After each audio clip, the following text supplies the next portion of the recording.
Welcome, listeners, to www.ironradio.org, the website and podcast for all things strength sports and sports nutrition. With your hosts, Lonnie Lowry. Remember, Phil is like a gnarled old oak tree held together with scar tissue and bone spurs. Rob Fortney.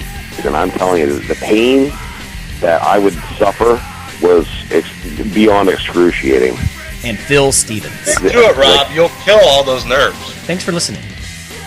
Good morning, everybody. Go to strengthguild.com, strengthguild.com. Scroll down to the Iron Radio collections, and we've got new shirts and new banners for you to support the show. Everything from just a regular banner, regular shirt, to ones with sayings on them, like Lonnie's Phil is like a gnarled old oak tree shirt.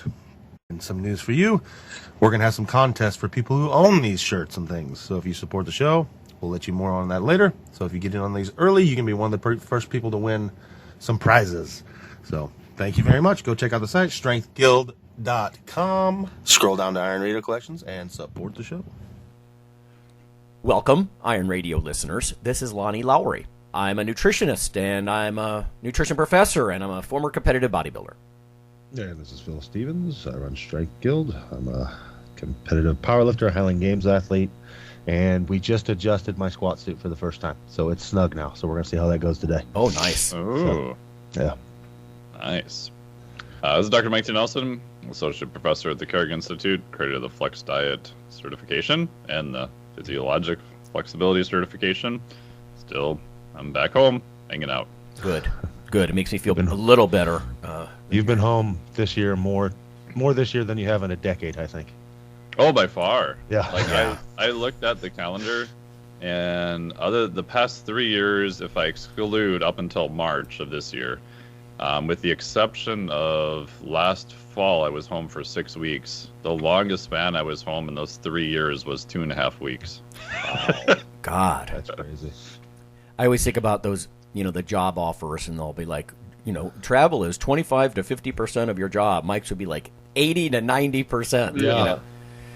Yeah, no kidding. Yeah. You're getting in a serious, intimate relationship with your household.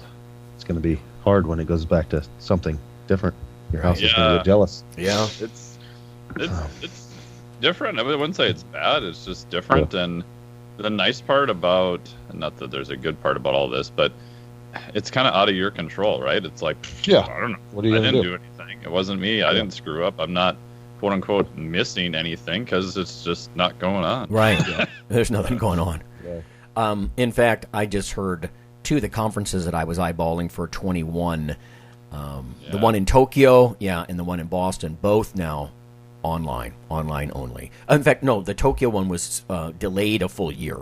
So, Mike, you remember the ICN like in Spain? Yeah.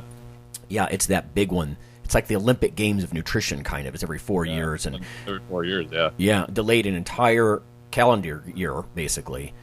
So I don't know what I'm going to do next year. I did the online conference thing, and I know some people get into that, but I was shackled to my keyboard like 8 a.m. to 5 p.m. because I needed the continuing education credits for my nutrition license and everything. And I mean, don't get me wrong, it was cool to be on conference calls. I mean, some of the guys you see in the COVID news, like the head of the NIH and stuff like that, I'm like, oh my God, I'm in a conference call with this guy. I can see his office. Like, this is a call, It was a group call. It's not like he's my bud. I always joke with Kelly, like, oh yeah, he saw my office, and we're tight. Anyway, today's episode, everybody, we've got some news that's going to lead to a topic, which is meat. Just meat. All things carnivorous. I did want to say thank you to fall donor Robert. You know who you are. Thanks, bro.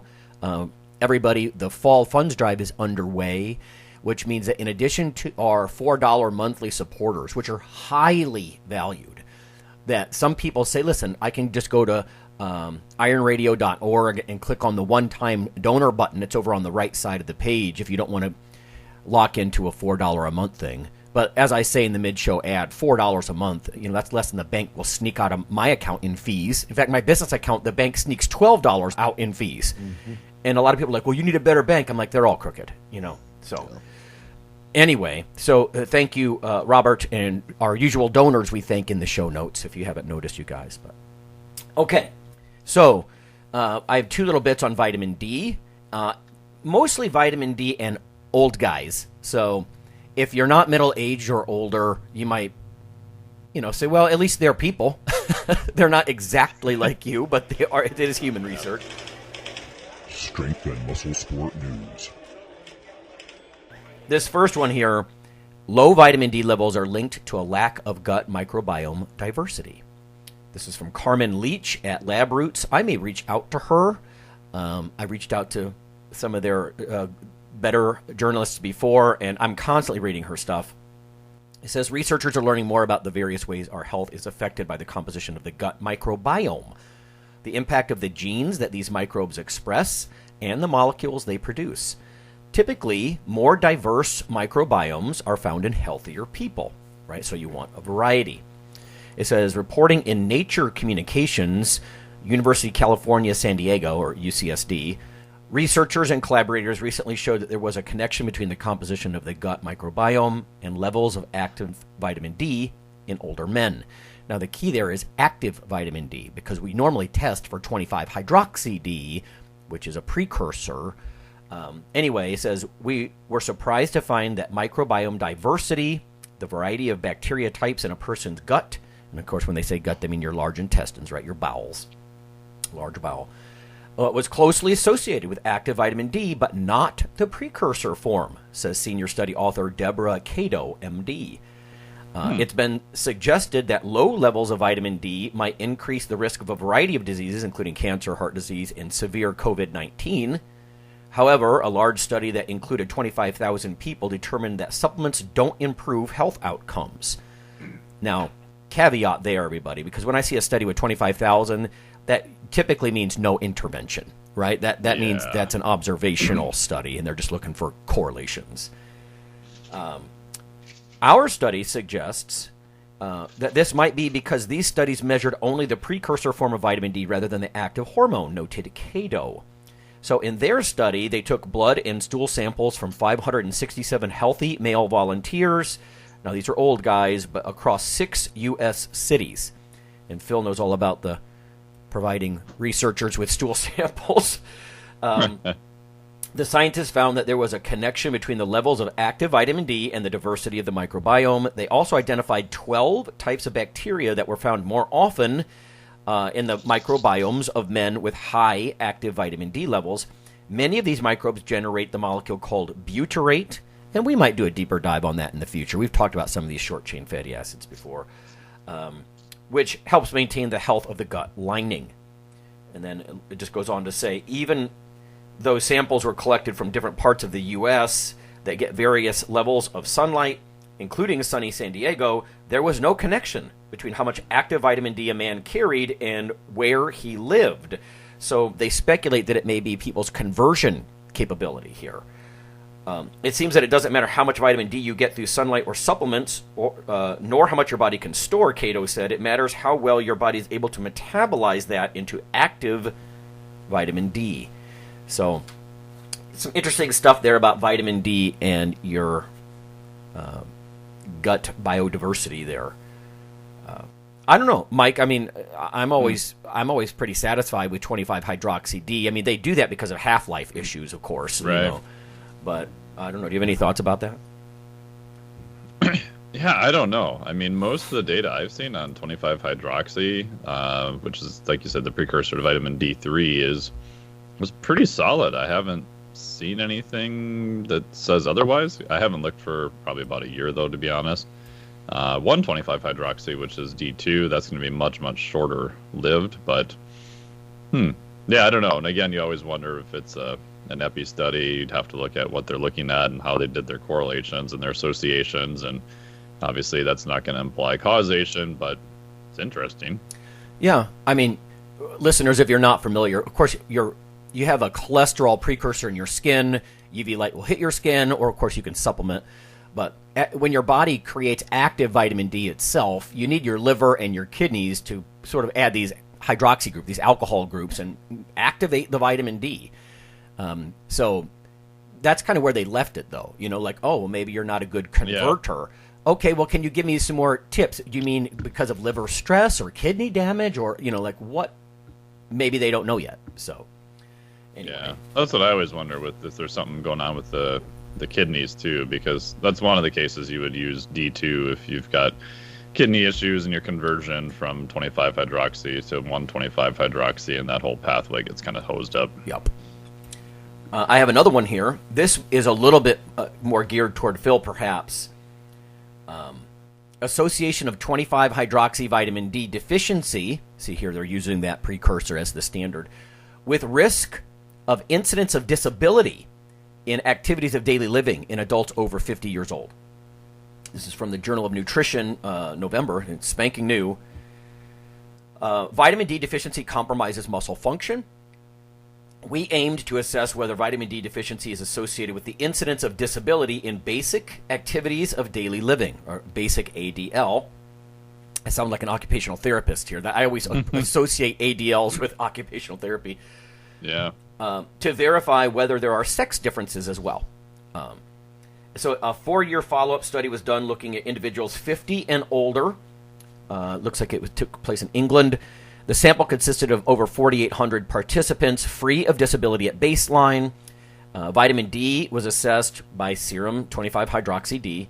And they were classified as either sufficient, greater than 50 nanomoles per liter, insufficient, 30 to 50, or deficient, less than 30 nanomoles per liter. Sociodemographic, behavioral, and clinical characteristics were also investigated. And that's good, right? They're trying to correct for these things. Then they reevaluated at 2 and 4 years. After a 4-year follow-up, deficient serum 25-hydroxy-D, so this is the really low folks, was a risk factor for the incidence of basic activities of daily living in both, disability that is, in both women and men. However, insufficient serum 25-hydroxy-D was not a risk factor for this type of disability developing, basically weakness and, lack of function and things like that. In fact, there's a few tidbits in the introduction of this paper when you pull the full paper that I just thought kind of lays the mechanism for this. It says the presence of vitamin D receptors, VDRs, are now well established in a range of human tissues, right? And that points to the fact that it's systemic. It's not just the bone vitamin like I was typically taught, in grad school in nutrition. But if you have vitamin D receptors, including muscle cells, right, including myocytes, then that suggests that vitamin D has an action in that tissue. And it says here further, low serum 25-hydroxy-D concentrations may result in less uptake of calcium in the muscles, which then compromises the quality of muscle contraction. I've never really heard that much about why vitamin D was, low vitamin D that is, was connected with weaker muscles, So I was going to ask Phil if there was, I know a lot of people supplement these days and it's really hard to identify this, but whether there was any differences in noticeable strength like in winter months versus in the summer? Like, are there a lot of meets in the winter versus the summer, or does strength fluctuate? Again, I know there's 100 different things that affect muscle strength, and it's not all sun exposure. But have you ever noticed, do strength levels dip like in December, January, or what do you think? God, I don't think I've noticed it at all. I think it's very individual as far as that, because some people, like holiday season, they get busy, they can't train as much. Yeah. Some people, I get a lot of people, like we are busier once it gets cold, because they don't have shit to do outside. Okay. So, yeah. They'll be at the gym more often. Yeah. Like, well, what else am I going to do? So, the things I notice is just more temperature related. Us old folks seem to train better in the summer, especially at my gym, because it's hot. Yeah. Cold in the winter, so it hurts more. No, I can't say I've noticed anything that would be vitamin D based. Right. Do you have, Phil? Do you have what about centralized records? Do individuals have their own logbooks? Like, you wouldn't have a central record database of all this, do you? I don't have it. Everybody has their own logbooks that I follow. Okay. And I just take notes and stuff, but I can't say that I've seen anything that. And the weird thing is we also generally always train for a meet in the winter. So, like, we usually have a big powerlifting meet November or December that we're all training for, like the biggest one of the year. So we have to be strong then. So that. So yeah, it doesn't really match up. Yeah, so I can't pan it. You know, the only way I'd be able to tell is that okay, we need to move a big meet to this June. You know, and look at the differences. Were they stronger in June than they were in December? Exactly. Yeah, that's why I was asking. Like, if there's somehow a central database, I could get a grad student on it and just have them look, you know, is there a 5% reduction? But again, it's probably a fool's errand because there's so many psychosocial things at work here, you know. Exactly. So I don't think I'd have anything that would pan out at all. Okay. So John Cannell's hypothesis, he wrote a book several years ago about looking at the records. I think it was the Olympic records from the Mexico City Olympics, and because of I think the altitude, if I remember correctly, people had to get there a couple of weeks early, and a lot of the events were outside. So his thoughts or hypothesis was that maybe because of that, their vitamin D levels were going up, which resulted in more Olympic records at that time. But who knows? Yeah. Most of the other data on vitamin D and performance that I've seen is like super mixed. Yeah, it's just neat to, for me to see that mechanism, the calcium influx, you know, from the SR. Yeah, that's going to affect. I mean, a lot of drugs and supplements work partly through that way, including creatine. You know, providing the energy for better, you know, calcium influx and efflux and all that kind of stuff, and like contraction. That's still one of the debatable mechanisms of caffeine too. Yeah, caffeine is I'm not going to bore people, but there's actually something called calcium-stimulated calcium release. Okay. And yes, also caffeine. Yeah. I know, the whole show on itself. Right. Yeah, stimulants and how they make your muscles, you know, contract harder. And anyway, here's the 2 bits on meat before we go to the mid-show break, and then we just talk about. I mean, we have several things we can talk about meat, like, you know, what are your choices? Phil can talk about some of his favorite meats, and he probably has eaten more meat than most humans. Mike can talk maybe a little bit about some of the, you know, zoochemicals or nutrients in meats, I suppose. And then I'll talk a little bit more about these studies. I keep seeing lately, just to set this up, I keep seeing stuff about rosemary reducing the cancer risk of blackened meat. Now, I'm not a big fan of things like blackened fish or, you know, stuff that's grilled to the point that it looks like a piece of charcoal. But I do understand, like, that Maillard reaction and the browning, and a lot of these lead to the flavors of roasted meat, and I dig that myself.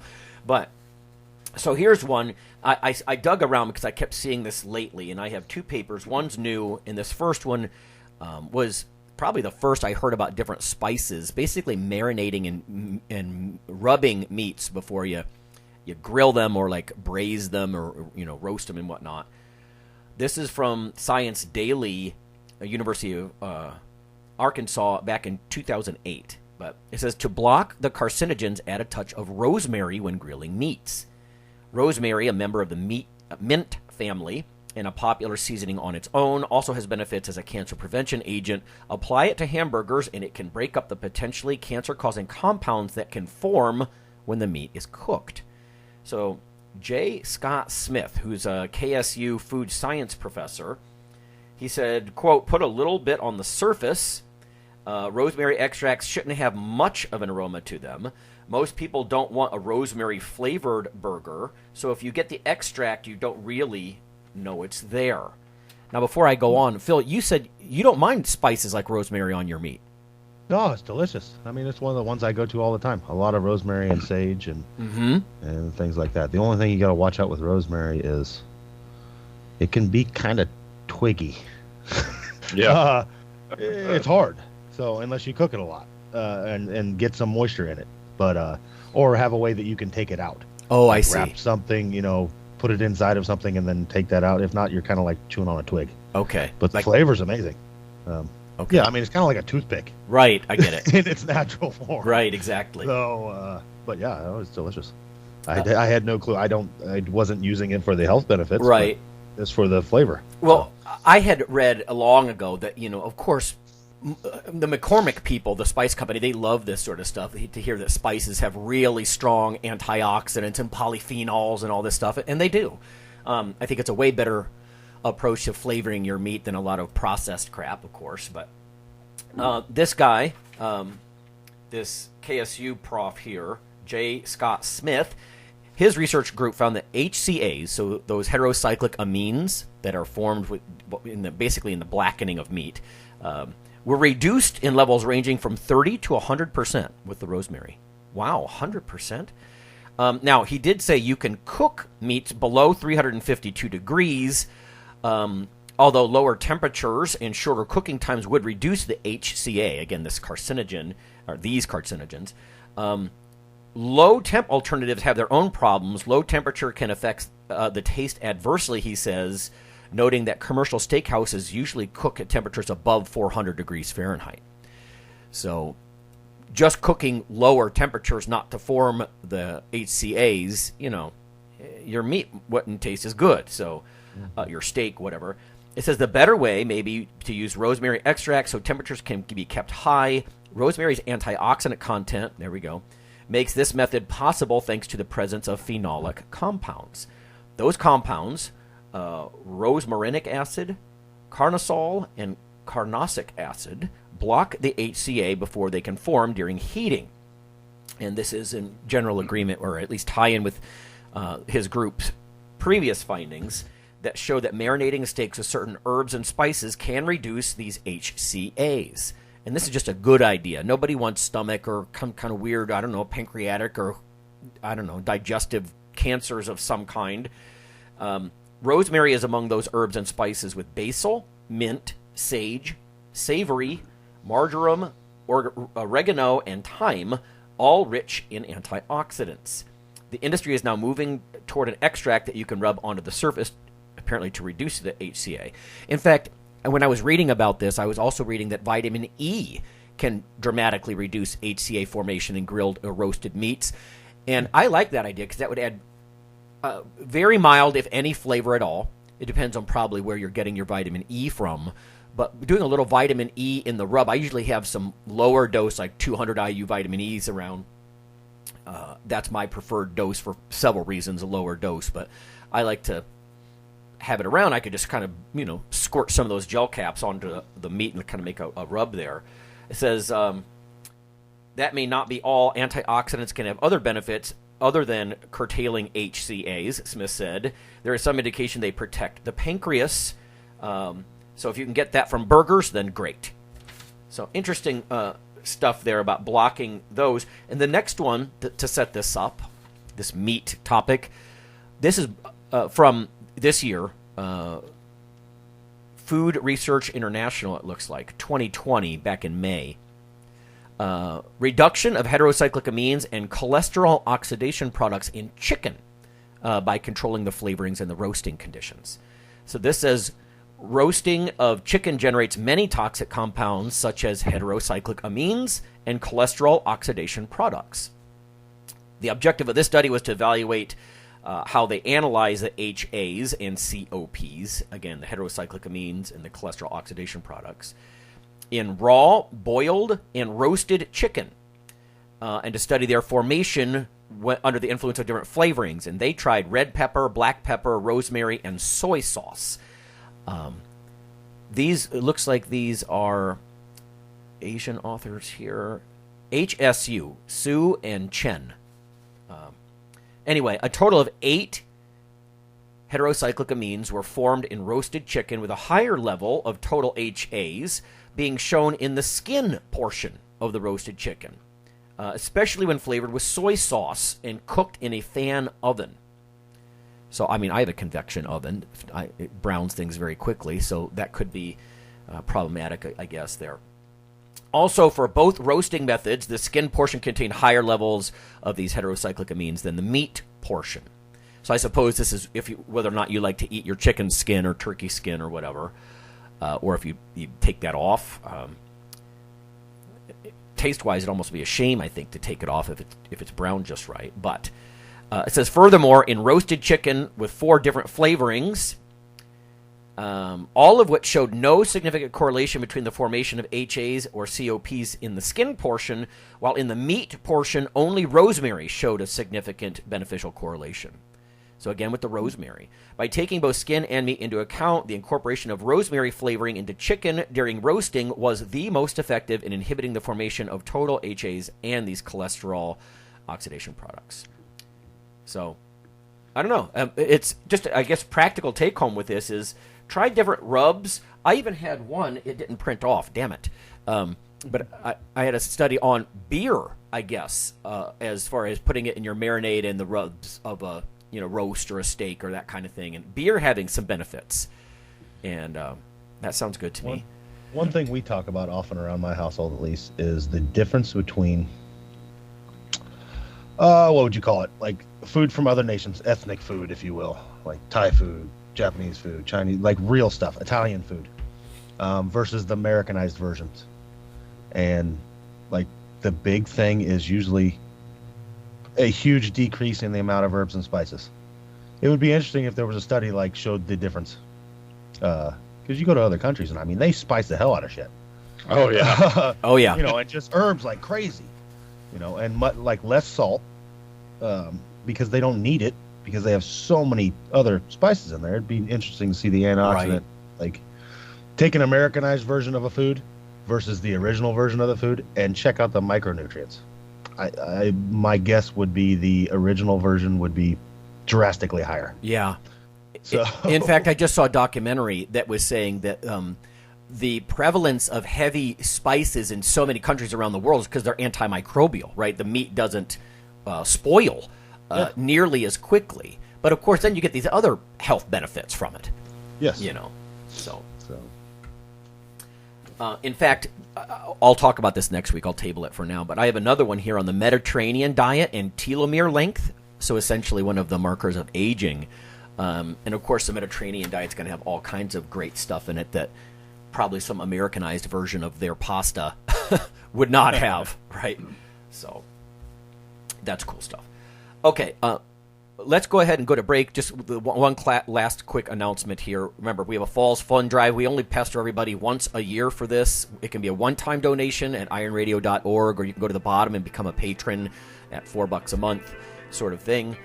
We do have some big plans we've been talking about behind the scenes as far as revamping the website and some other ways to maybe interact with the audience. I should also quickly point out the videos that we've been doing, taste test, I think we're going to table those for now and just let those simmer on YouTube a little bit and see what kind of response those get, because there may be better ways for us to interact with everybody, but we'll see. We'll see where that one goes. But either way, there's some big stuff coming down the pike, so thank you anybody who can donate. And with that, we will go to break, and we'll come back and talk about meat.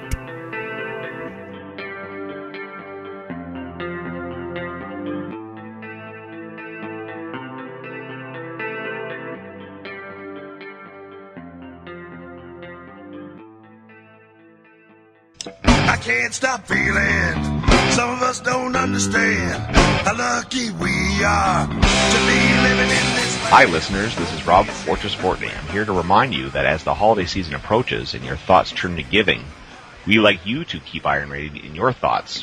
Over the past several years, there have been hundreds of listener comments hoping that Iron Radio stays on the air for years to come. Iron Radio is here for you. But as with any public radio type format, the show is listener supported. That's where you come in. For just $4 a month, you become a supporting member, keeping your weekly dose of education, experts, and gym talk flowing. Just go to www.ironradio.org and click on the $4 monthly subscribe button near the bottom of the page. Or click the donate button at the right of the page for a one-time donation. You are the Iron Brotherhood and Sisterhood. Of course, not everyone can afford to be a supporting member or a significant one-time donor. But for those of you willing to pitch in, $4 per month or $50 just once, we're about to sweeten the deal. Become a supporting member or major donor between now and January, and a limited number of you will receive a gift worth over $20. And we will never forget our existing supporters. Simply email me via ironradio.org, and I'll send you a free seminar from Dr. Lowry on how to significantly and realistically boost your testosterone levels. Help your iron brothers and sisters who cannot pitch in but deserve better internet programming in our sports. And happy holidays.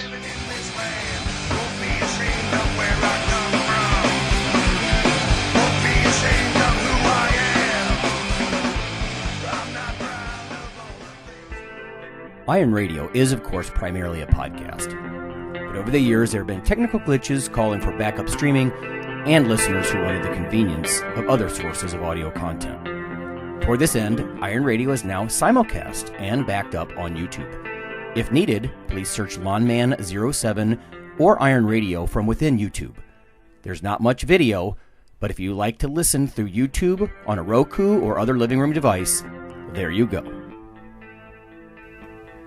Okay, listeners, after more than a decade of joining us on the podcast airwaves, you can now also become viewers on YouTube. This is not our usual simple backup of the audio show, but rather a growing body of video taste tests covering various foods of interest to nutrition enthusiasts, bodybuilders, and powerlifters.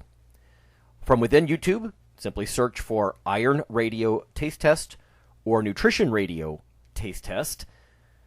In about 15 minutes, we cover taste and texture similar to other products, usefulness to the co-hosts, and whether we would recommend the product to certain clients. You may even want to watch our podcast feed or Facebook group for which products are coming down the pike so you can taste test them with us. Join us for this new monthly project.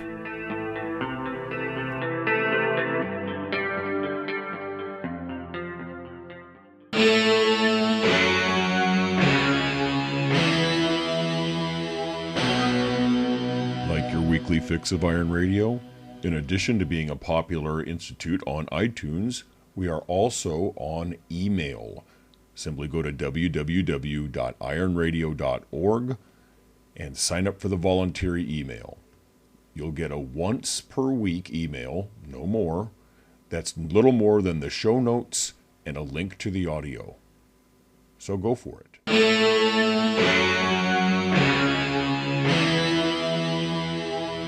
All right, folks, we're back. It's Mike and Phil and Lonnie, and we are going to talk about meat, all things meat. So let me just define this a little bit, because sometimes people talk about fish in a different category. But to me, and again, not from a pure food science perspective, from my perspective, if it's muscle tissue that you're eating, that's meat, right? So yes, fish, beef, chicken. In fact, those are probably the big three, at least in the States here. Obviously, pork and lamb are on that list too, maybe especially during the holiday season. Around the world, of course, there's going to be some places where a much broader variety of seafood, and that's typically a good idea, fresh seafood and that kind of stuff. I know our oceans and waterways are becoming more and more polluted, but anyway, so yeah, mostly we're talking about beef, chicken, and fish, I think, from the powerlifting, bodybuilding crowd. Not to disinclude something like pork, bacon and stuff like that. But I wanted to ask Phil with this one, with the amount of meat that you've probably eaten, if you think back over the years, if you could look at it in a room, Yep. What's your favorite? Or do you have favorite recipes or animals? Oh, man, that's tough. I'm a fan of, all meat is the problem. If I had to choose, there's times that, let's go the opposite route. Things I don't eat as often. Okay. There's a time that, I just want chicken. But that's not as often as, red meat and, and seafood. I love seafood. Seafood and red meat, man, is where it's at with me. And seafood is varied. From whitefish to something more hearty like a salmon. But I don't know, if I had to pick a go-to, like a big fatty ribeye or something, I love that. Yeah. But then there's times I don't want that, and I want something leaner like a sirloin, something I can chew on more. So it just depends. But yeah, it's tough. It's hard to if I had to choose, it'd be some kind of steak or something. That would you have to pick one meat to eat forever, and all of them would suck in time. But if I had to choose, it'd probably be some kind of steak. Good old ruminant meat. Yeah, and it's just it's hearty and it sticks with you, and you just feel complete. Now, Phil, do you I'm guessing you do, but we haven't really talked about it much. Participate in a lot of the cooking with your wife? Oh yeah, I do a lot of the cooking. Yeah. So during the week, she'll do a lot more than I do, because I'm busy at work and she's a stay-at-home mom. So she'll do a lot more of the cooking. But come weekend time, like I cooked every bit of Thanksgiving, like every dish. Nice. Was me. Wow. Yeah, so I love it, and she's like, "This is amazing." I get to just, but she cleaned the house and got things ready, and I cooked every bit of it. So I love cooking. I've always loved cooking, but and we do a lot of. I've slowly upgraded my grilling process to, we started with a little grill and then a little smoker, and now the smoker/grill I built is 8 feet long. Oh my God! So it has one end, like it has a firebox that I can grill on, and it's probably 4 by 3. And then, so I can take the top off that and grill on that, or I close it and it turns into a smoker that I can fit probably like 2 whole goats in. So, wow. Yeah. So you're not playing games. No, a buddy of mine just wrote me this morning right before the show. He's like, "You want to smoke a whole deer?" I was like, "Yeah, let's do it." So we can like throw the whole thing on face and all and just, Is it a metal type structure, or did you do like a hybrid with like concrete and stuff then? Or how did you do it? So it's cinder blocks filled with concrete. So it's block and then expanded steel grates inside, and nice. Yeah, and it's pretty awesome. You see in other countries, like in Mexico, like you go to some old places, you find a lot of those, and they work really well. I based it on, like, if you were going to cook a whole pig, like luau style pig, they dig a big hole. Right. Basically, the hole above ground. Yeah. So, and it's awesome. I mean, I can throw 3 logs on there. We tested it over Thanksgiving because I smoked our turkey, and like 3 logs, that thing stayed to temperature for 9 hours. Nice. So it takes very little. Like, I can put it on and go to sleep, and it'll just stay there. So, right. Yeah, that's pretty awesome. Hey, for just a quick tip for people who don't have their own setup like that, my wife actually, she learned this trick years ago, and maybe a lot of listeners know this, but I just think it's brilliant, is she cranks the oven to 500, gets it up to temperature, puts... I don't know the size. You got to look at the size of the turkey here, but we usually have I don't know if it's like a 17-pound. I'd have to go look, but not a tiny, but not a gigantic turkey. But she puts it in at 500 and then just walks away. And as the oven very slowly cools, the turkey comes out perfect. So by the time you eat it, I would just suggest people go look that up, like the 500 peak oven temperature.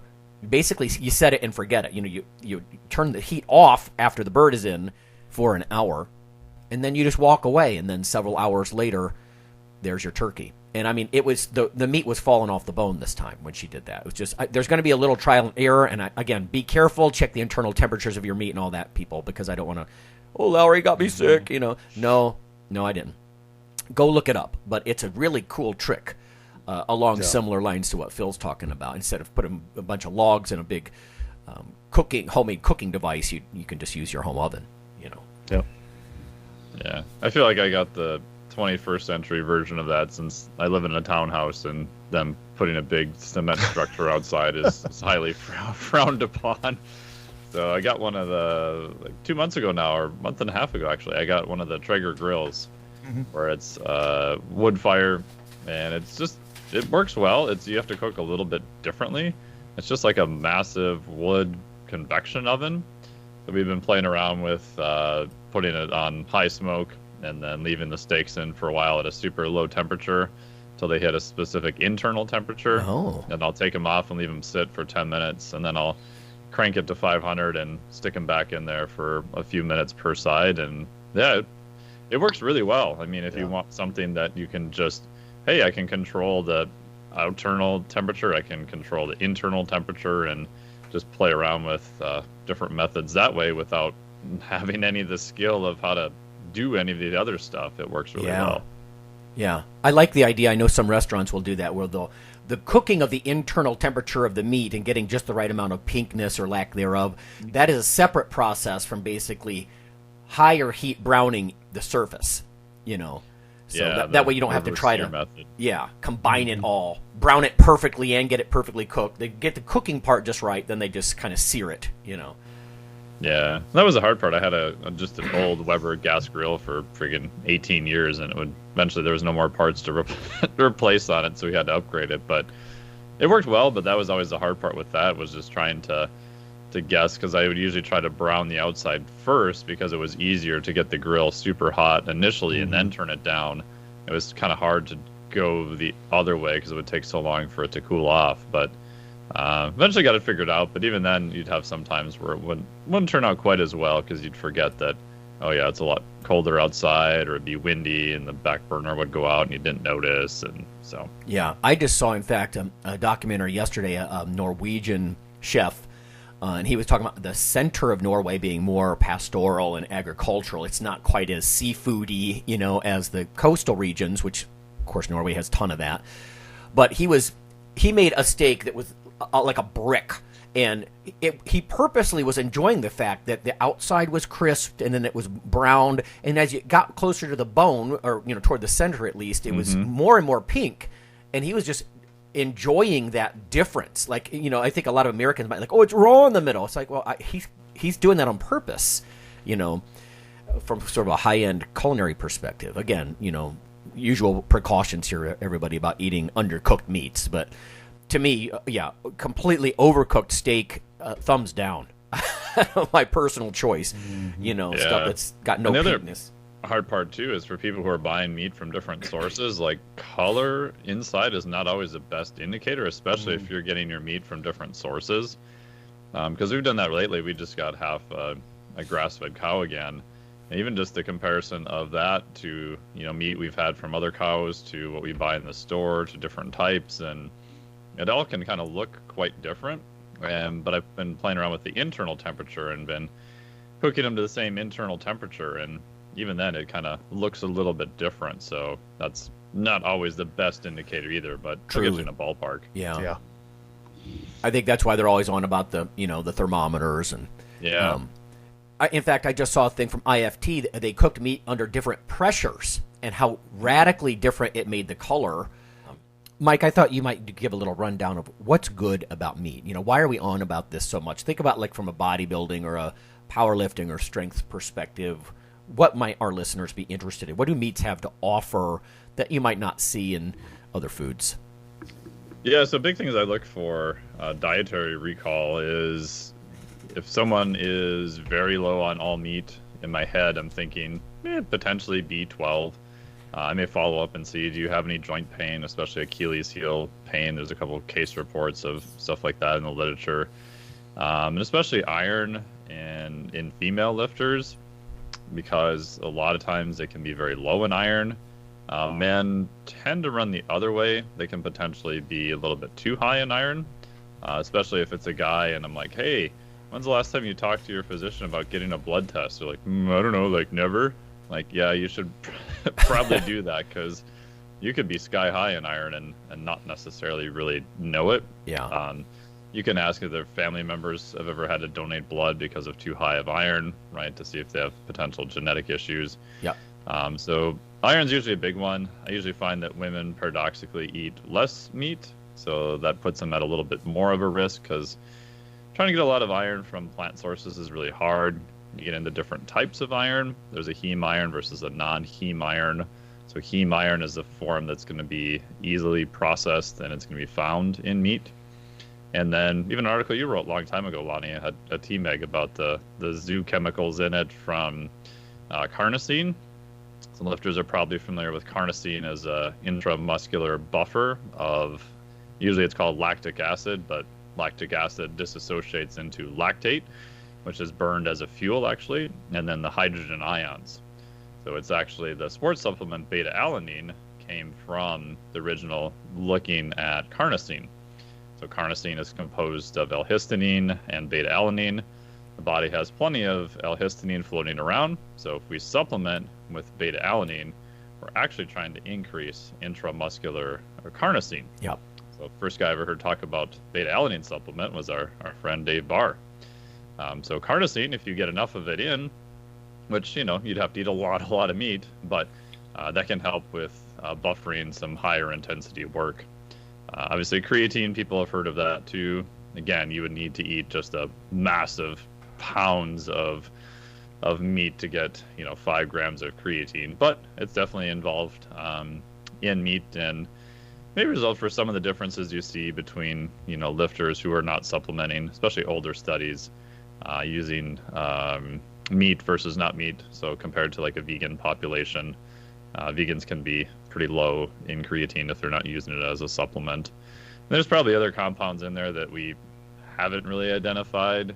If you get into red color in seafood, there's something called astaxanthin, which is a very interesting antioxidant. It's both water and fat soluble. There's some really early data years ago in mice going through a water maze in Japan that showed that astaxanthin as a supplement, they make it from a red seaweed now, was super beneficial for endurance capacity.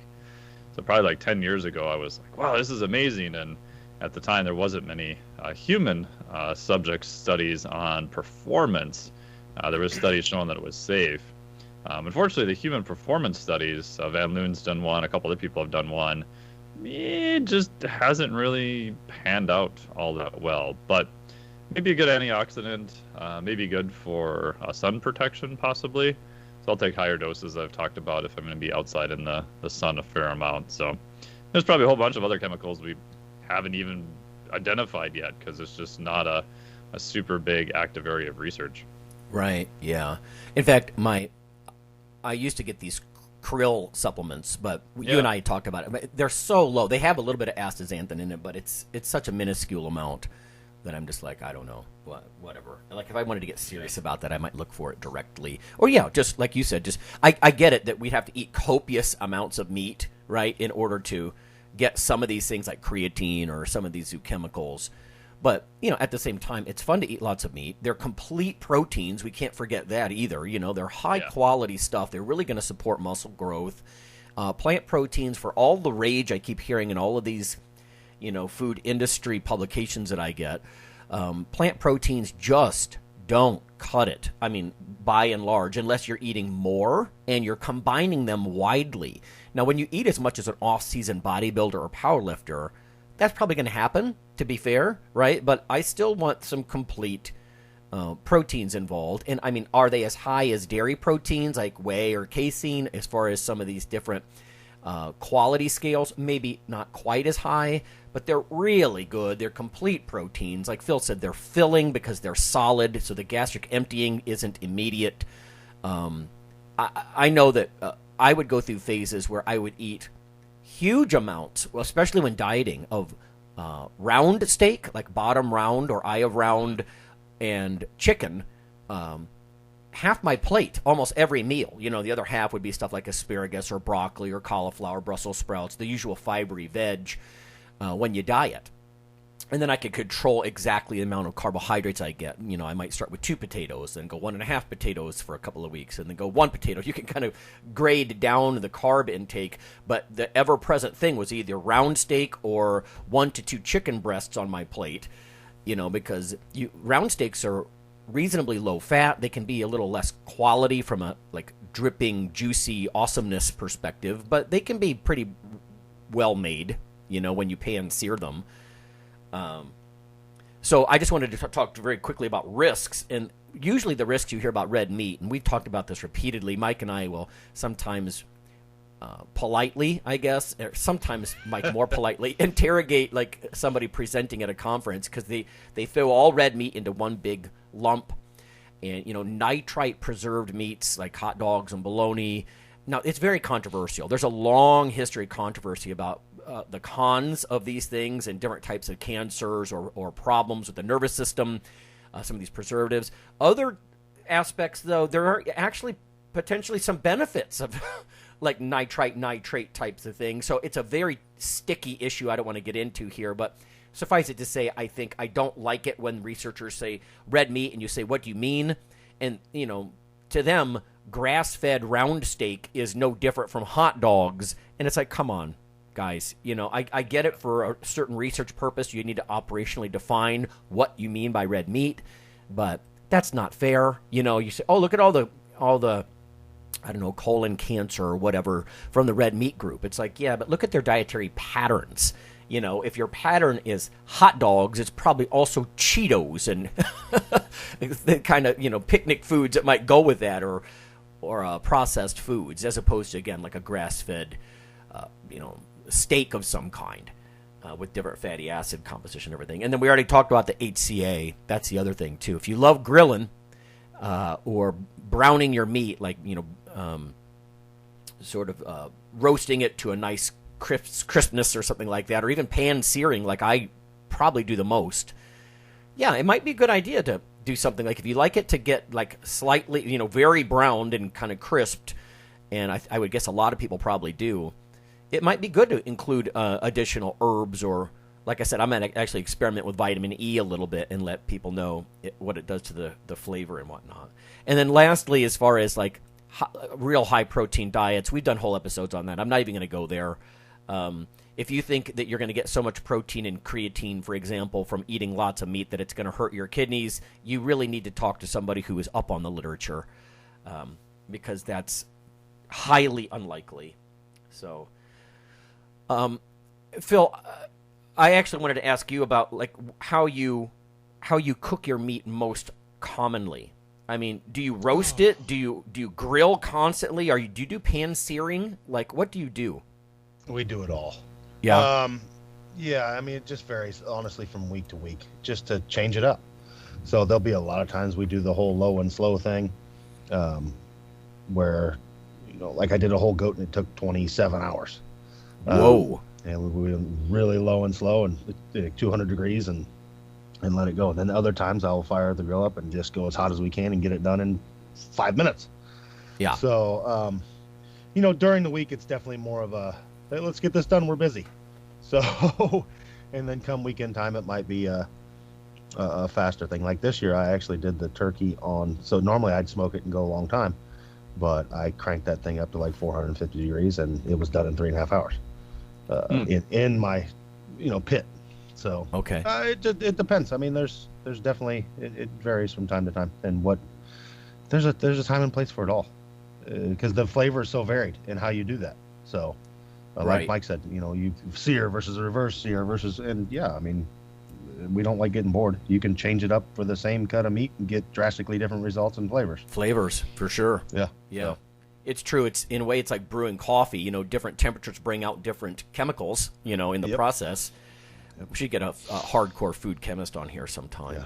There's even, let's not forget, like moist cookery methods, where you've got something, you're constantly basting it, and it's cooking in its own juices. That's going to produce something different from some of these other things. One tip I'll give everybody too is, I've made this mistake many times, but if you've got something in the oven and you want to quickly brown it, like you turn on the broiler, like it's cooked and you're ready just to kind of crisp up everything. My tip would be, try, if you start doing that, to kind of get that last little blast of heat and the crispness on the surface of something, I use the low setting on the broiler, because if you're like, no, high, I want it done now, you're going to get, oftentimes you'll get like black spots here and there, and you're not going to get as quite even of that, that browning, that Maillard reaction and the kind of crispy browning stuff. So I would say get used to, if you're going to finish something like that, I like the low setting on the broiler in the oven. I don't want to make this just a cooking show necessarily, but Mike, what about you? Because I imagine you try all kinds of things too in the kitchen. Yeah. So one thing I've been trying, I'll try again now, is can I combine like things I really like together? So I've been playing around with a coffee rub on steak. Oh. So my next thing to add to it now is a little bit of cayenne pepper, because it was okay, but it was not quite as good as I thought. So playing around with different things like that just for fun. And kind of what Phil said, I think having different methods of cooking is going to be good, because if I have a really thick steak and like last weekend we even did this for Thanksgiving, if I'm going to put it on low and have it sit there for a while and put it on high smoke and then take it off and reverse sear it and go through all that work, it can be up to an hour sometimes, depending on how thick the meat is and what temperature I have it at.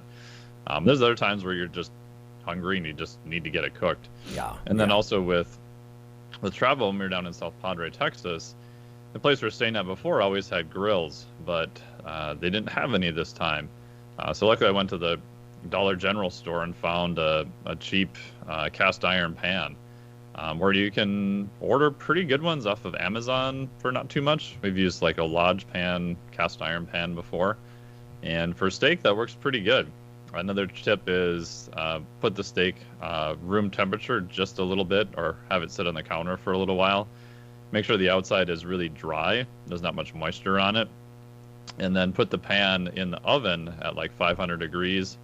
You may need to take it out with like 2 hot pads because it will go through 1 hot pad if you have cheap hot pads, as I found out. And then sear it first because you can get the pan super hot for like a minute or so on each side. Just move it around the pan until it moves freely, and then you can bake it in the oven in the same pan at whatever temperature depending upon the thickness. So we did that a fair amount when we were down there, and that actually worked pretty darn good. So I think having different methods depending upon where you're at, or maybe you've got just a old school grill like Phil's place, or you've got one that's only on charcoal or propane. So I think an underestimated thing is expanding your cooking skills to adapt to what you have there going on. That's a really great point, Mike. I mean, people talk about fitness skills. We were talking the other week about, Jim, you got to get that blood pressure down or your gut down, and Jim doesn't know what to do. He's intimidated when he walks into a gym. It's the same thing with the kitchen. Kitchen skills are a huge barrier to people being able to, have the diet that is going to lead to better physique or better strength, So they just buy stuff. They go buy a... Now, there's something to be said about the delicious braised rotisserie chickens from like a Sam's Club or somewhere like that. They're delicious. They're fattier. Like I don't know if I'd be dieting eating that all the time. But yeah, kitchen skills are a big deal, Yeah, and gone. Yes. Largely, there's like a population of people now that like if you give them a box of macaroni and cheese, they don't know how to make it. Yeah. I'm not talking even cooking. Right. I'm talking like making packaged food. Prepare it. Oh yeah. Yeah. To your point, Phil, when I all those years I taught in dietetics programs, one of the big bitch sessions a lot of the professors would be that the students were even leaving the program with grossly insufficient culinary skills as far as like how many tablespoons in a quarter cup or things like that. And I know when you cook things commercial grade, you tend to do things by weight, not volume, like a regular kitchen. But yeah, they don't even have a lot of functioning knowledge about measurements and things like that. And again, yeah, it's sort of a sign of the times, I think, compared to Mike talking about old school, cast iron pan, how versatile it is. You can do your frying or searing on the stovetop, and then you can stick the whole thing in the freaking oven too because it doesn't have a plastic handle. Like there's a lot of just skill involved in a lot of this stuff. Not that I think I'm that skilled really, but like you guys, spousally, we share a lot of the cooking kinds of stuff. Kelly does most, but I'll do like breakfasts on the weekends, and my son's really good at it, and he tends to really like stuff like herbs and fresh foods, and he'll go slum it at a Taco Bell at 2 a.m. Don't get me wrong, but at the same time, he knows what he's doing. He knows that that's not a chronic thing. So another tip too is just get better with marinades if you have time, especially with meats that are generally a little bit lower quality. If you travel a lot, you may not have access to the freshest and most amazing meat ever, or you don't want to pay an ungodly amount of price for it. So you can buy what are typically lower quality meats that tend to be a little bit tougher, and if you get good with marinades, you can just throw that in there for a period of time and learn how to cook them, and it turns out pretty good and saves you a lot of money too. Yeah, I first started that, like my training wheels marinades, I would just glug a bunch of Italian dressing into a freezer bag with my chicken breast. Just desperate, maybe a squirt of lemon, just desperate to flavor my 99th chicken breast of the week, Oh yeah. Well, again, if you go to ethnic food, those people. Yeah. They can make a butthole taste good with spices. They eat every part. Like, oh, here's the feet. What do we do? Right. Yeah. And that's eat why. It all. They've used everything. Yeah. They didn't just use the delicious cuts. Right. Oh, no doubt. No doubt. We need to eat this face. What do we do to make it taste good? Yeah. I remember that being in the Dominican Republic for a while. We were down there kiteboarding, and this local guy was super cool. He's like, "Oh yeah, come on over. We'll grill out on the beach." And he just had a bunch of local people. There was a friend of ours we knew there, and I think we paid him like $3 each. And I don't even know what the heck I was eating. We're like, "What part of the animal is this?" They're like, "I don't know. What animal is it? I don't know, but it's great." Exactly. And you guys, I think, like, the reason that I'm omnivorous like I am, and let's face it, if someone is a vegan for ethical reasons, I can understand and empathize where they're coming from. I really can. But I think when it comes to, sometimes you get people that are so zealous that they'll say, humans weren't meant to eat it. And I don't want to go a whole episode about, vegetarians. Once I wrote an article about vegetarianism and how you have to plan it carefully. And T.C. Luoma called it Die Vegan Die or something like that. And I'm like, okay, now you just inflamed people on purpose, you jerk. But the point being is, it's just food chain, right? Animals graze on low-quality grasses or something aquatic all day long, and then they do the work. They accumulate an enormous amount of nutrients. I mean, if you just look at a lot of the vitamins that are in meats, they're a very rich source of vitamins. And if you look into some of the nutrition textbooks, they'll say, well, they're not as nutrient-dense as, say, broccoli. It's like, but that's per calorie, and broccoli has no calories. That's not a fair comparison. Look at total dose. Pound. Even per pound. I mean, I can sit down and chow down a pound of steak. It's big, but it's not that big. A pound of frickin' broccoli? Holy crap, that's huge. Absolutely. Yeah. So. I think about that when I see these, like, heroic eating contests and stuff. And honestly, I personally rather tackle some giant burger than the bucket of fries that I have to eat with it. Yeah. Something like that.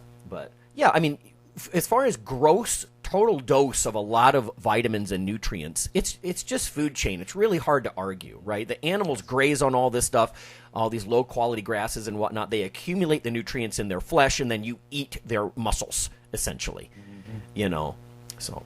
Yeah, and you can work your way around any sort of restrictions. I mean, obviously, I've had clients, I'm sure you guys have too, who, I've worked with clients who are vegan for, ethical reasons, religious reasons, which is totally fine. And even myself, for, probably 25 years of my life, I didn't eat any red meat. That's right. For whatever reason, it just, because we would have steak at Christmas. And my parents are like, doesn't this look good? And I'm like, no, nothing about it at that time, for who knows, whatever reason, was just not appealing. Like, my parents weren't vegetarians, like no one really in our family was.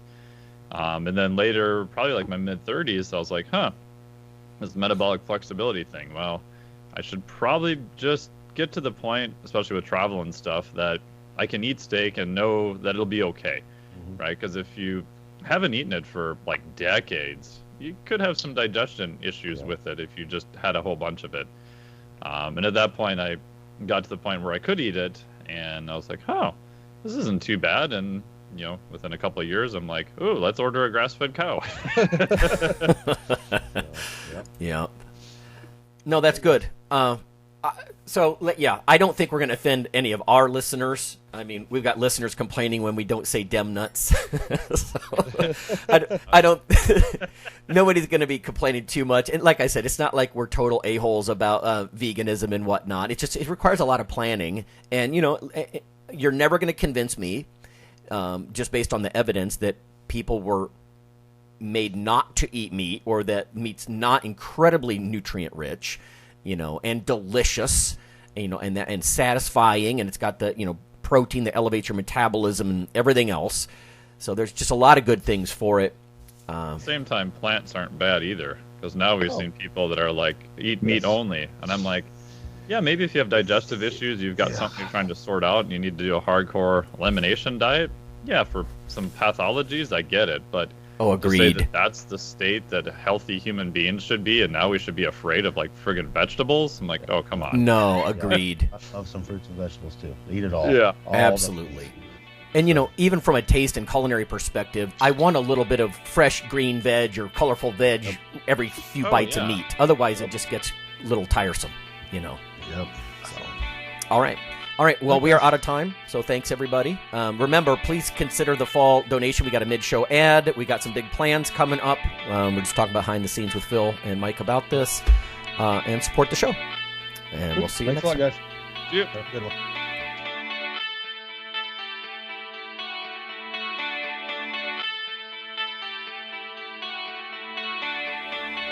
Iron Radio is accepting donations.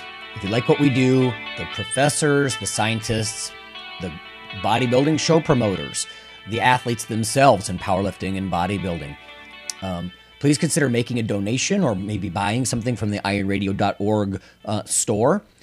We also are accepting supporting members. So for $4 a month, which is frankly less than the bank sneaks out of your account in fees, you can step up and support a form of sort of public radio for the bodybuilding and powerlifting and strength community. The Iron Radio podcast and all of the audio on ironradio.org is for informational purposes only. If you're interested in starting a diet or exercise program, it's important to check with your physician. Also seek the help of registered dietitians, athletic trainers, and qualified exercise physiologists in order to make the progress that you need.